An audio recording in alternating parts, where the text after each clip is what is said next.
Assalamualaikum warahmatullahi wabarakatuh. Berjumpa dengan Ibu Qurratu A'yun. Kita akan membahas bersama tentang teknik supervisi manajerial pengawas sekolah.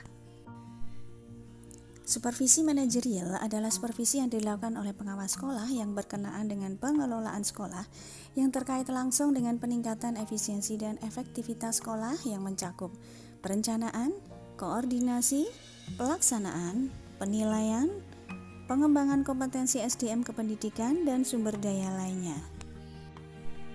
Supervisi manajerial berfungsi sebagai pembinaan, penilaian, dan bantuan kepada kepala sekolah, guru, dan seluruh tenaga kependidikan lainnya di sekolah untuk meningkatkan kinerja sekolah, kepala sekolah, guru, serta tenaga kependidikan lainnya. Sasaran supervisi manajerial adalah membantu kepala sekolah dan staf sekolah lainnya dalam mengelola administrasi pendidikan, yaitu diantaranya perencanaan sekolah, yaitu IDS atau PMP, RKS atau RKJM, RKT atau RKS. Kemudian juga administrasi kurikulum, keuangan, sarana prasarana atau perlengkapan, personal atau ketenagaan, kesiswaan, hubungan sekolah dan masyarakat, budaya dan lingkungan sekolah, serta aspek-aspek administrasi lainnya, yaitu berupa administrasi persuratan dan pengarsipan dalam rangka meningkatkan mutu pendidikan untuk mencapai 8 standar nasional pendidikan. Supervisi manajerial dapat dilakukan dengan dua teknik, yaitu teknik supervisi individual atau teknik supervisi kelompok. Teknik supervisi individual dan teknik supervisi kelompok masing-masing terdiri dari beberapa jenis. Pengawas sekolah dapat memilih teknik yang mana yang akan dilakukan berdasarkan urgensi, kondisi, karakteristik, kendala manajerial di sekolah yang dibina. Untuk teknik supervisi individual, artinya bantuan individual yang dilakukan pengawas sekolah untuk mengatasi atau menyelesaikan permasalahan manajerial yang dialami sendiri oleh kepala sekolah, guru, dan tenaga kependidikan lainnya. Bantuan yang diberikan oleh pengawas disesuaikan dengan permasalahan yang dihadapi masing-masing kepala sekolah, guru, dan tenaga kependidikan lainnya. Teknik individual yang dapat digunakan oleh pengawas sekolah dalam melakukan supervisi manajerial diantaranya: yang pertama, kunjungan dan observasi kelas. Kunjungan kelas biasanya digunakan dalam supervisi akademik, tetapi kunjungan kelas dapat juga digunakan untuk mengumpulkan data manajerial dari guru. Kunjungan kelas ialah kunjungan pada waktu tertentu yang dilakukan oleh supervisor pengawas sekolah untuk melihat atau mengamati pelaksanaan proses pembelajaran sehingga diperoleh data empiris objektif untuk menemukan kebutuhan tenaga pendidik dalam melaksanakan tugasnya. Di samping itu, hasil kunjungan dan observasi kelas menjadi bahan bagi pengawas atau kepala sekolah untuk menyusun program pengawasan manajerial. Yang kedua, dengan pertemuan individu. Pertemuan individu dilakukan melalui dialog, yaitu percakapan pribadi antara pengawas dengan seorang kepala sekolah atau guru dan tenaga kependidikan lainnya berkaitan dengan usaha-usaha untuk memecahkan masalah yang dihadapi berkaitan dengan pengelolaan sekolah. Dialog atau pertemuan individu digunakan sebagai tindak lanjut hasil kunjungan atau observasi kelas, penyampaian informasi terkini yang harus segera ditindaklanjuti, atau adanya permasalahan manajerial yang segera harus diselesaikan. Kemudian yang ketiga, dengan kunjungan antar kepala sekolah. Saling mengunjungi antar kepala sekolah, terutama kunjungan ke sekolah yang dianggap lebih maju atau berkembang dalam pengelolaan sekolahnya, merupakan salah satu cara untuk meningkatkan kinerja sekolah. Pengawas sekolah dapat membantu kepala sekolah dalam melaksanakan kunjungan tersebut tentang hal-hal apa yang dipelajari terkait dengan pengelolaan sekolah. Kemudian yang keempat, dengan evaluasi diri atau menilai diri. Salah satu tindakan atau tugas yang paling sukar dilakukan oleh para kepala sekolah, pengawas, guru, atau tenaga kependidikan lainnya yaitu melaksanakan penilaian terhadap dirinya sendiri dengan melihat kinerjanya dalam pengelolaan sekolah. Dalam penilaian diri kepala sekolah, guru, atau tenaga pendidikan lainnya diminta untuk mengemukakan kelebihan atau kekurangan dirinya dalam pelaksanaan tugas-tugasnya. Untuk mengukur kemampuan manajerialnya, kepala sekolah, guru, dan tenaga kependidikan lainnya bisa melihat ketercapaian standar-standar yang sudah ditetapkan sekolahnya. Langkah-langkah yang dapat dikerjakan adalah: yang pertama, menentukan aspek-aspek kompetensi yang akan dinilai. Kedua, menentukan kriteria penilaian yang akan digunakan. Ketiga, merumuskan formal atau pedoman penskoran. 4. Meminta kepala sekolah, guru, dan tenaga kependidikan lainnya melakukan penilaian diri. Dan yang kelima, pengawas bersama kepala sekolah, guru, dan tenaga kependidikan mengkaji hasil penilaian diri untuk pembimbingan atau pendampingan. Kemudian yang kelima, dengan wawancara. Untuk mendapatkan informasi yang objektif mengenai kondisi pengelolaan sekolah dan mengidentifikasi masalah dan kebutuhan pembinaan, wawancara dapat dilakukan dengan kepala sekolah, guru, tenaga administrasi sekolah, dan orang tua siswa atau warga masyarakat atau stakeholder sekolah. Hasil wawancara digunakan sebagai dasar pembinaan maupun penyusunan program supervisi manajerial yang sesuai dengan kebutuhan sekolah binaan. Yang keenam yaitu dengan pendampingan. Pendampingan merupakan proses pembimbingan yang dilakukan oleh pengawas sekolah kepada kepala sekolah, guru, dan tenaga kependidikan lainnya yang bertujuan untuk perbaikan mutu secara berkelanjutan. Misalnya pendampingan tentang penyusunan RKS atau RKJM, RKT atau RKAS, ataupun KTSP dan lain sebagainya. Pengelolaan yang sudah baik sesuai dengan standar nasional pendidikan harus dipertahankan, bahkan dengan pendampingan mutu pengelolaannya ditingkatkan. Yang ketujuh adalah refleksi. Refleksi diri adalah sebuah proses melihat kembali pengalaman ataupun mencermati, melihat ulang kegiatan yang telah dijalani untuk dapat menarik pelajaran bagi diri sendiri, dan dilanjutkan dengan penyusunan sebuah action plan untuk mengurangi kesenjangan yang masih ada antara harapan dan kenyataan. Pengawas sekolah dapat membantu melakukan refleksi tersebut. Yang kedelapan, dengan bimbingan teknis atau BIMTEK. Bimbingan teknis merupakan bagian dari pembinaan kepala sekolah, guru, dan tenaga kependidikan lainnya sebagai upaya meningkatkan kompetensi dan kinerja dalam mencapai standar pengelolaan sekolah, sebagaimana ditetapkan oleh Badan Standar Nasional Pendidikan. Bantuan dan tuntunan diberikan sesuai dengan kasus dan masalah yang dihadapi oleh kepala sekolah, guru, dan tenaga kependidikan. Agar dapat pengawas sekolah melaksanakan BIMTEK, maka sangat dibutuhkan penguasaan materi dan cara menyampaikannya. Yang kesembilan adalah dengan buletin supervisi.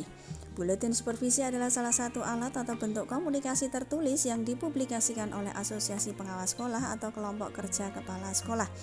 Publikasi seperti ini berisi beragam informasi yang dapat membantu kepala sekolah, guru, dan tenaga kependidikan menyelesaikan masalah manajerial di sekolahnya.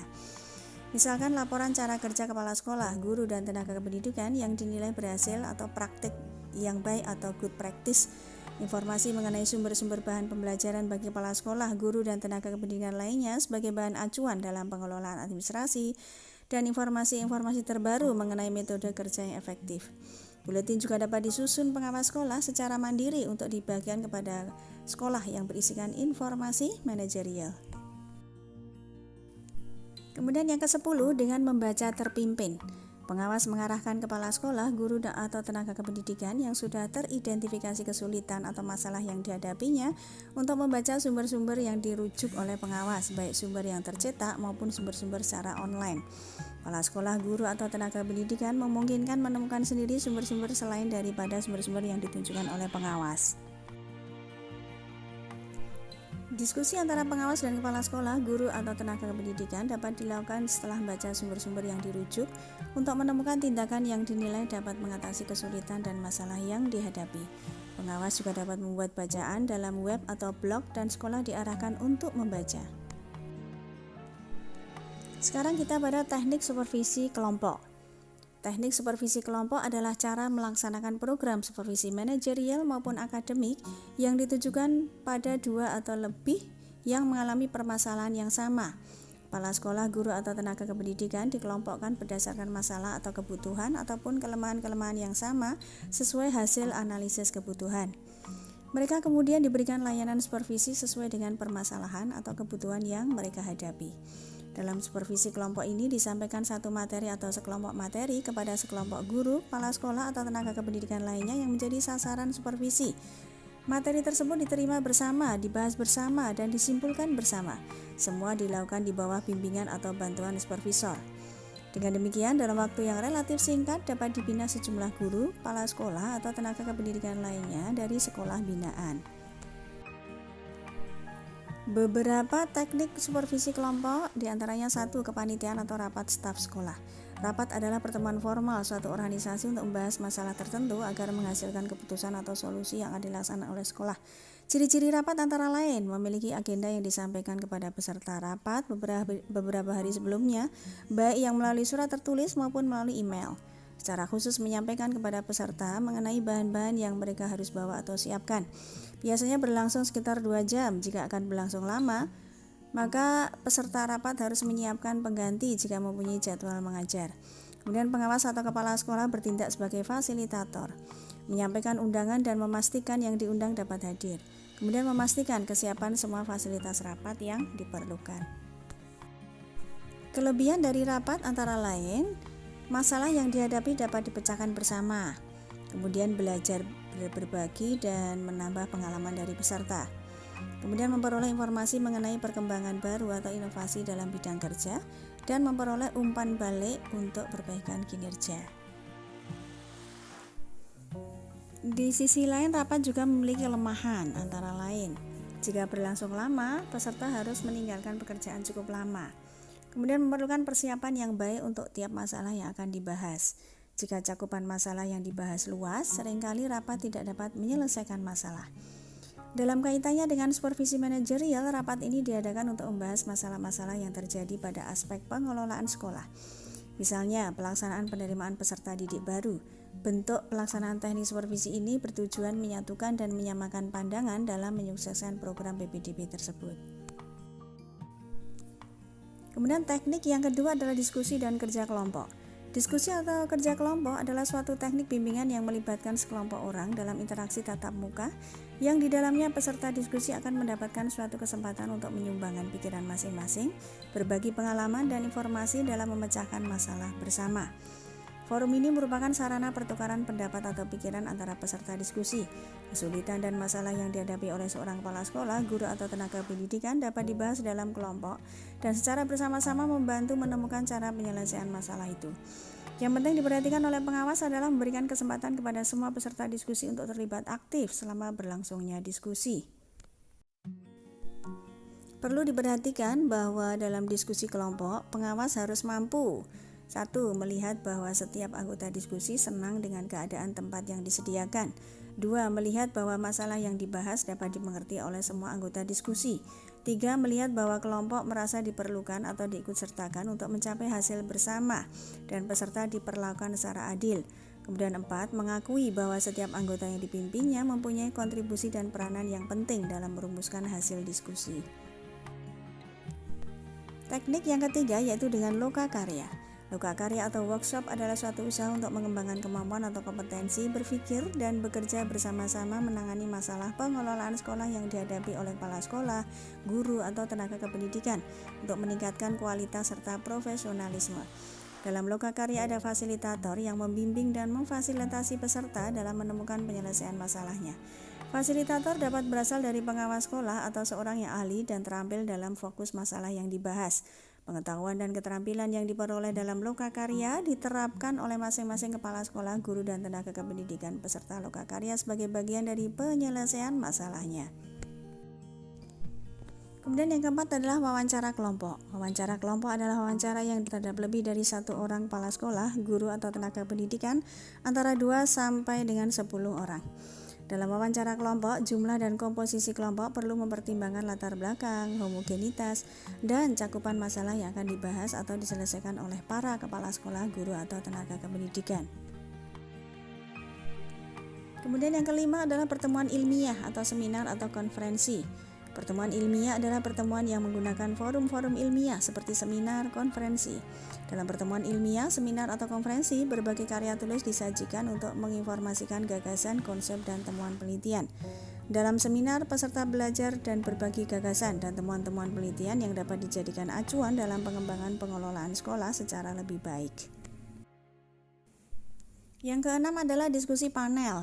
Diskusi panel merupakan forum diskusi pertukaran pikiran yang menampilkan panelis, pakar pada bidang masalah yang sedang dibahas yang bisa saja berasal dari guru, kepala sekolah, pengawas, dosen, atau perguruan tinggi, kemudian dari praktisi yang menguasai bidang yang dibahas. Umumnya dalam diskusi panel, peserta terdiri dari 1 panelis yaitu 3-4 orang yang dinilai ahli dan menguasai pengetahuan dan keterampilan yang luas bidangnya. Kemudian yang kedua moderator, yaitu orang-orang yang memandu dan mengatur jalannya diskusi tentang problem yang akan dibahas. Yang ketiga adalah peserta, yaitu orang-orang yang mengikuti jalannya diskusi. Langkah-langkah pelaksanaan diskusi panel sebagai berikut. Yang pertama, menetapkan masalah yang akan dibahas. Yang kedua, merumuskan tujuan yang akan dicapai, baik tujuan yang bersifat umum maupun tujuan khusus.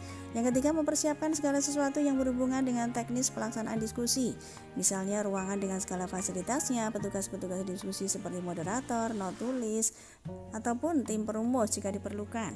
Kemudian yang keempat, pelaksanaan paparan panelis, dan yang kelima, kegiatan berdiskusi.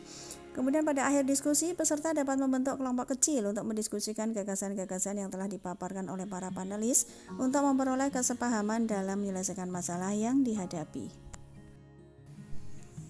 Kelebihan dari diskusi panel ini antara lain, yang pertama, memperoleh gagasan yang beragam dan berbeda-beda. Yang kedua, mendorong untuk melakukan analisis lebih lanjut dan menemukan panduan gagasan yang kemungkinannya dapat diterapkan untuk menyelesaikan masalah. Yang ketiga, memanfaatkan para ahli untuk berbagi pendapat yang dapat membelajarkan peserta. Di sisi lain, diskusi panel memiliki kelemahan, yaitu pembahasan dapat keluar fokus masalah jika moderator kurang terampil. Kemudian yang kedua, panelis cenderung berbicara terlalu banyak atau tampak seperti serial pidato pendek. Kemudian yang ketiga, tidak memberi kesempatan kepada peserta untuk berbicara. Demikian yang bisa kami sampaikan, kurang lebihnya mohon maaf. Billahi taufiq wal hidayah. Assalamualaikum warahmatullahi wabarakatuh.